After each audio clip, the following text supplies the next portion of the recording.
Hey everybody. Well, today's installment of the Green Egg includes a post-Thanksgiving special with all the lovely meat sales at the grocery store yesterday. Everything was marked half price. We went ahead and got a couple small chickens.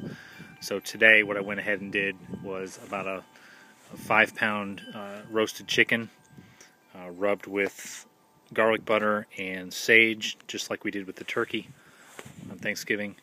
It's sitting in a bed of carrots, celery, and onions, and it smells amazing. So let's take a look and see what we got here.